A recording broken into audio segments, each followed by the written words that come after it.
Hello, everyone. Welcome back. This week, we're going to cover the second part of Chapter 10. So we're going to move on to the assaultive offenses. So the first part of Chapter 10 was talking about the sex offenses. So now we're going to talk about the assaultive offenses. And we're going to follow the same format. We're going to talk about common law, and then we'll move into the New York law. And then we'll talk about some of the peripheral issues that go along with assaultive offenses. So hopefully you can see that. So we're going to talk about assaultive offenses. So we're still on crimes against persons. We're still talking about the different offenses that can be committed, what we would call violent offenses committed against people. So my first question is, if I asked you what the term assault meant, what would you say? So like in your head, what would you classify as assault? Well, it might not be exactly what the common law was for its definition. What you probably think of assault is hurting somebody or doing something to them. Under common law, that was actually called battery. So battery was the unlawful application of force to another person. So unauthorized, meaning the person didn't want it, and you apply some sort of force. So you touch them or you punch them or you do something. That's an application of force, okay? So that is how common law defined battery. The actual touching of the person qualified as the battery. But we also had assault. Assault was the attempt to batter. So what we think of battery today a lot of times what we think of assault today was really the battery, and assault is just an attempted battery. Okay, so you attempt or offer to use force against another person. That's how common law defined assault.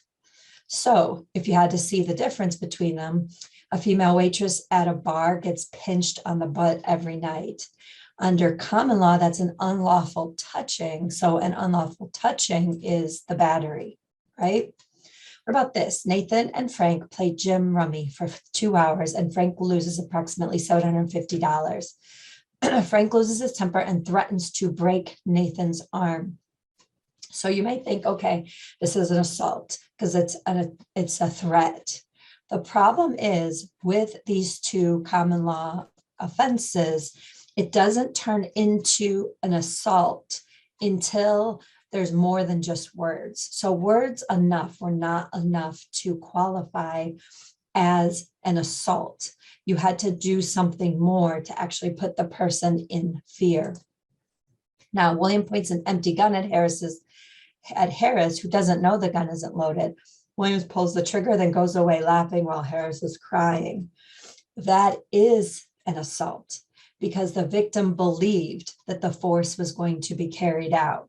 So that ends up being one of the main features. Did the person actually fear or believe the assault was going to occur? Now, what about this? Kathy's walking through the mall. Two teenagers go running by and bump into her. What would that be? Well, you might say it's an unwanted touching. So that's a battery. The problem is the common law didn't include incidental contact. We don't want anybody ever been touched to include it under battery. So if you're in a crowded space or anything like that, and there's bumping or anything like that, that does not qualify as a battery. And then finally, Greg walks up to Jack and swings to punch him for dating his girlfriend. Greg's swing misses when Jack moves out of the way. That is your assault, okay?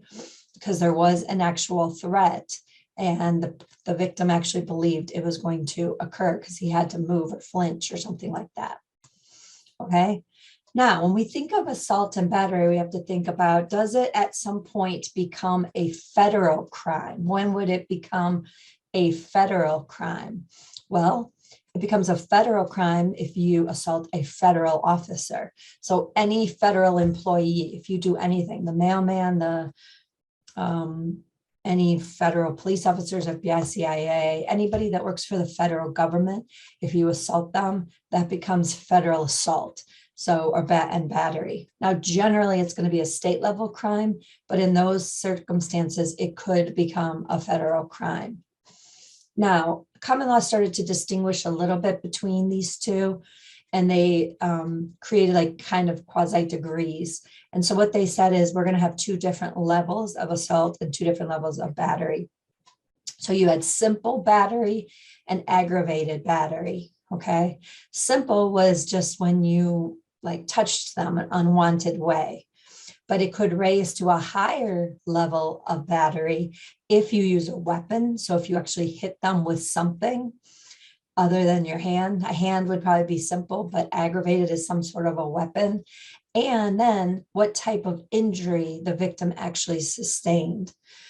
So if they sustained a serious physical injury, not just a physical injury, pain, but a serious physical injury, or they have some permanent impairment or disfigurement permanently, that would qualify as aggravated. So we would raise that to the higher level, and that would fall under aggravated. So when you think about those definitions, let's look at these. Shoving a person who is standing in your way, that's going to just be simple. Physically stopping a person from entering a building, that would be simple. Punching a person with enough force that you cause them to lose consciousness, that could be a serious physical injury. Remember, serious physical injury is going to raise it to aggravated. What about this? A girl slaps a boy who calls her a slut. Well, that's simple, okay? Stabbing a person in their kidneys, that would be a weapon and aggravated, right? So it would be a permanent impairment if you damaged organs, plus it's a serious physical injury. What about poking someone's eye out? That again is aggravated because it's permanent disfigurement, permanent damage, right? So those are the different ways that we would distinguish between aggravated and simple. So what do we think about this? Bobby is very disruptive in class, so the teacher sent him to the principal, who decides to paddle him. Is that a battery? It's an unwanted touching, right? I don't think Bobby wants to be paddled. So it is an unwanted touching. Is it a battery? What about this? A police officer goes to arrest a suspect and grabs the man's wrist and places him in handcuffs. Again, unwanted touching. I doubt the person wants to be handcuffed. So, well, how does that work when we're talking about assault? Well, what has happened is they have come up with certain situations where they have said the force does not equal a battery. So certain people in their professions are allowed to use a certain level of force. So teachers can use some force to control a situation. People who work in public conveyances, so that's going to be your bus drivers, taxi drivers, train conductors, airline people.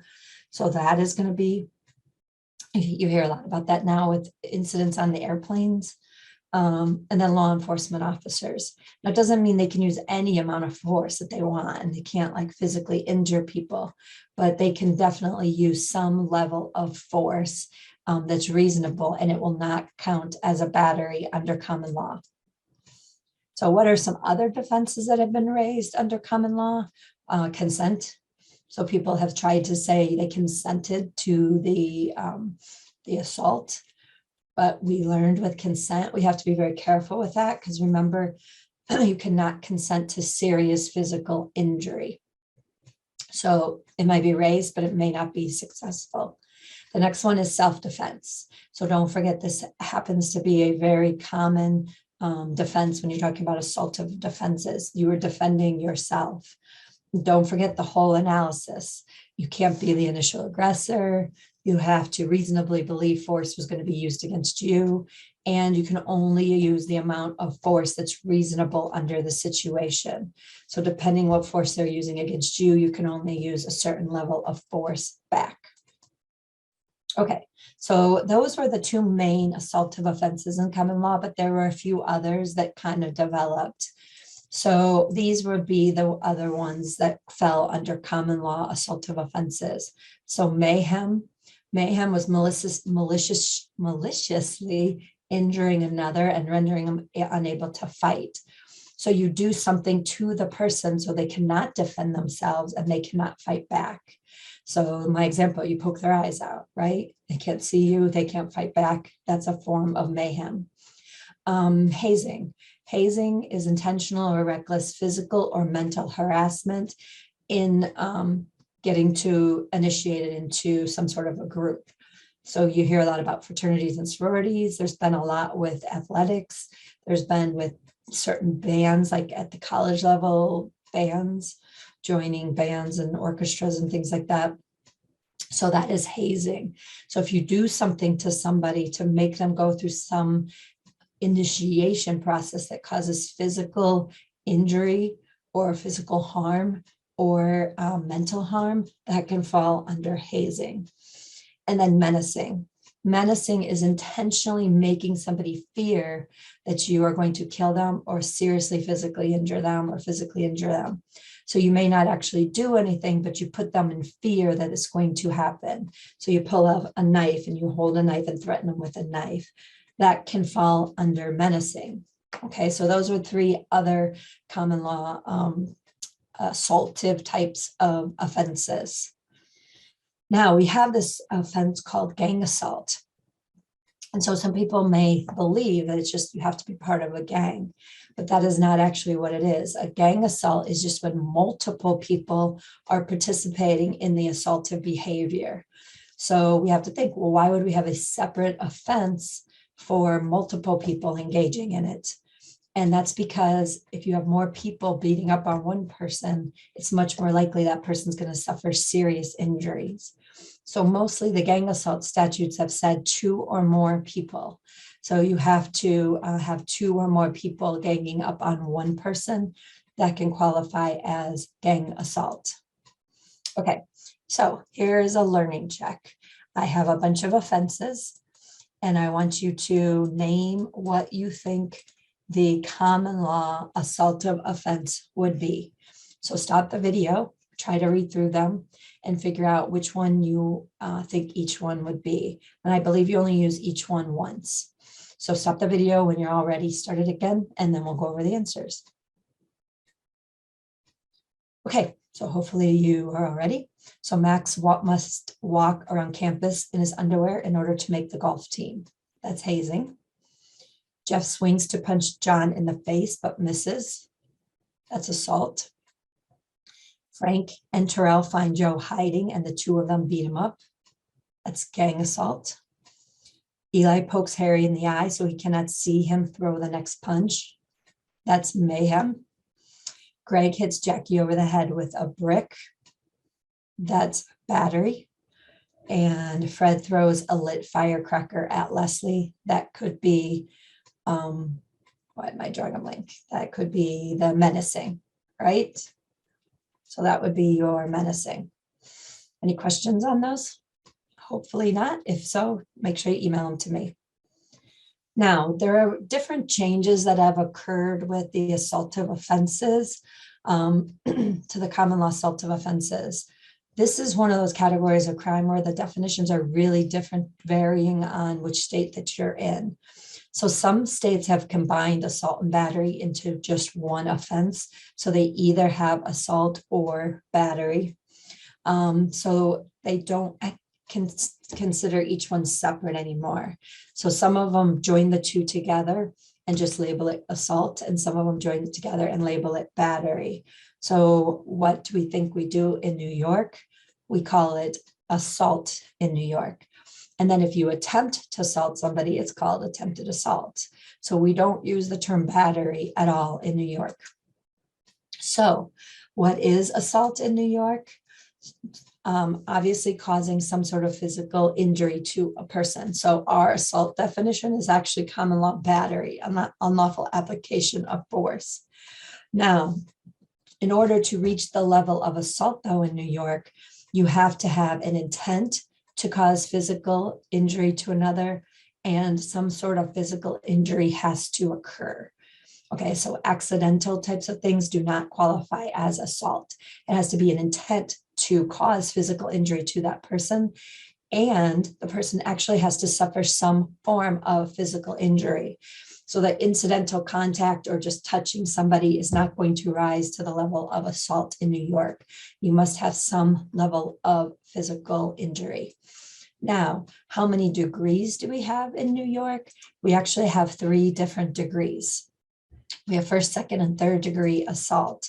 So we need to figure out what is the differences between them. How do we distinguish between the different degrees?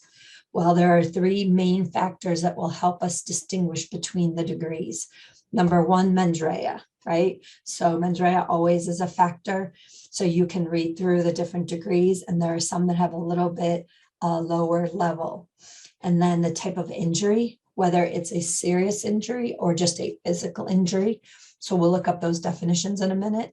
And then weapon. Is there a weapon involved? So those are the 3 factors we're going to look at when we read our case studies to determine which degree that we're going to fall under. Okay. So 2 of the things that are very, very important in this is the definition. So you want to make sure you look up the different definitions between physical injury and serious physical injury, because that's going to be a key factor in distinguishing between the different degrees.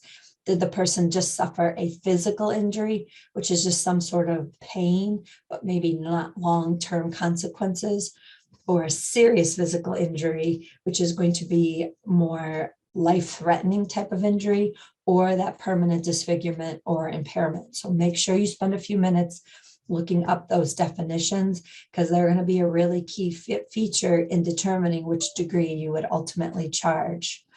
The next one is, do they have a deadly weapon or dangerous instrument? So make sure you read the distinctions between those 2 things. You'll see the definition of deadly weapon. Generally, that's going to be a gun or something that can propel a bullet. And then dangerous instrument is anything else. Okay, so a gun, a knife, is some of those things are deadly weapon. And then dangerous instrument could be the lead pipe, the candlestick, something like that. So you have to read those and make sure you understand them, because they're going to help you distinguish which level of assault that you would charge. So I just created this reference sheet, and you can print it out. It's in the materials for the week. It will be very, very helpful for you to have, and I highly suggest you print it to have with you doing your homework and doing your exam for this. So you have assault. So we have an intent to cause serious physical injury. So you actually want to seriously injure them, and you do cause serious physical injury, and you have a weapon. So assault, first degree, first subsection, has all of the requirements: intent to cause serious injury, you cause serious injury, and you have a weapon. Or you intend to disfigure, amputate, disable, and you do disfigure, amputate, or disable. Or grave indifference to life. So knowing mens rea, and then you do something reckless that causes serious physical injury. And then remember, we had felony murder. Now we have felony assault. So if you are in the middle of conducting a very dangerous felony and somebody is seriously injured, then that's assault first. So now you can notice the difference. So assault first is intent to serious injure, and you cause serious injury. So that's very similar to this, to first degree, but first degree required a weapon. So now we took one of those requirements away, and that's what drops it to second degree. Or you intend just to cause physical injury, and you do cause physical injury with a weapon or a dangerous instrument. So in this one, we dropped the level of injury, but we still have the weapon. And then the last one is recklessly causing serious physical injury with a weapon or dangerous instrument. And then we have felony assault with just a physical injury. And then our lowest is, so here we had intent to cause serious physical injury. Now for third degree, it's just intent to cause physical injury. And then we just have a reckless cause physical injury. This was recklessly causing serious physical injury with a weapon. Now we're just on reckless cause physical injury. And now the last one is just negligently cause physical injury using a weapon. So make sure you understand those distinctions between the different degrees. It will help you. So when you use this example, a defendant Garcia and victim Virgil collide after hours of drinking. A punching match ensues and Rossi, the homeowner, breaks up the fight. The defendant left the party at Rossi's request. Defendant returns minutes later carrying a large beer bottle, broke the bottle against the door, swipes at victim Virgil. He eventually struck Virgil, cutting his arm. The two rescued to the floor, and eventually Garcia left. So we have to think about what degree of assault we would charge in this case. So what are some of the factors? We need to know the level of mens rea. So what level of mens rea would Garcia have in this case? Did Garcia intend to cause injury? And I would say yes, he broke a bottle, swiped it at the person. So you would be at intentional. So then you would pick one of the degrees that had intentional. And then you have to ask yourselves, what kind of injury was he trying to cause? And he was trying to cause probably a serious physical injury, swiping at him with glass. So we have intent to cause serious physical injury. Now we have to ask, what level of injury did Virgil suffer? So let's think about it. How would we make that determination? How would you know what level it would be? Well, you probably have to have medical records, right? So you would have to have those medical records and a doctor testifying to what type of injury it was. So if you have a doctor who says, yes, they could hit a major artery, Virgil almost bled to death, now maybe you're in serious physical injury. But if you say, no, it was just a superficial cut, now you have to drop down to physical injury. So although there was an intent to cause serious physical injury, they only suffered a physical injury, and you would have to change your degree. And then the last thing, did he have a deadly weapon or dangerous instrument? Yes, the glass is a dangerous instrument. It's anything else that's likely to cause death. So then putting all of those together, so we have an intent to cause serious physical injury. And if the doctor says we have serious physical injury, we have a weapon, we can be in assault first, okay? Now, if we have just a physical injury, so if we intend to cause a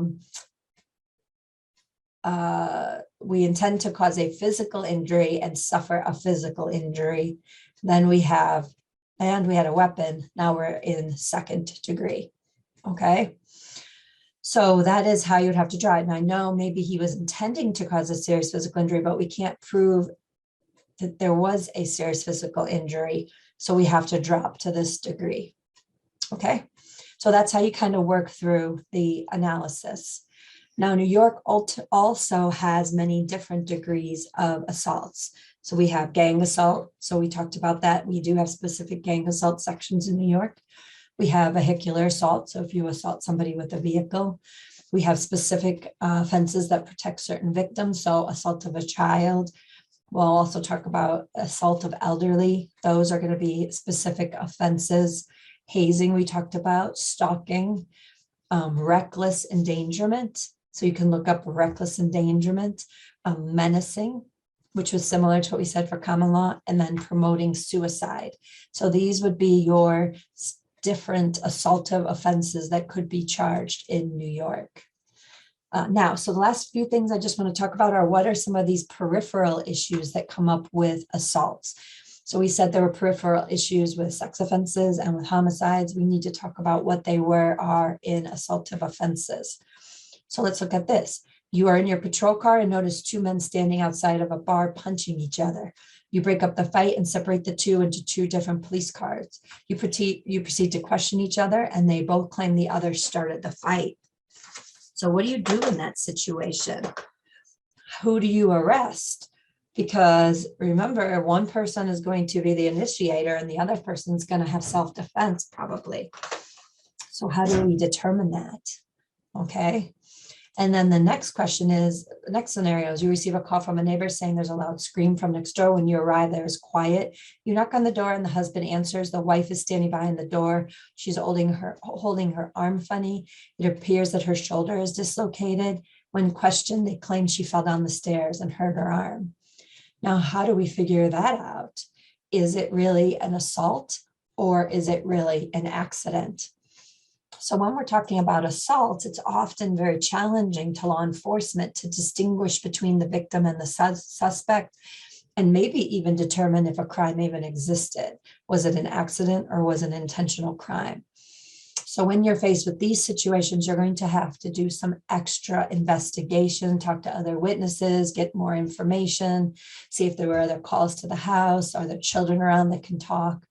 So you're going to have to do some additional investigation to really get down to who is the person that assaulted and who is the person maybe using self-defense if they were.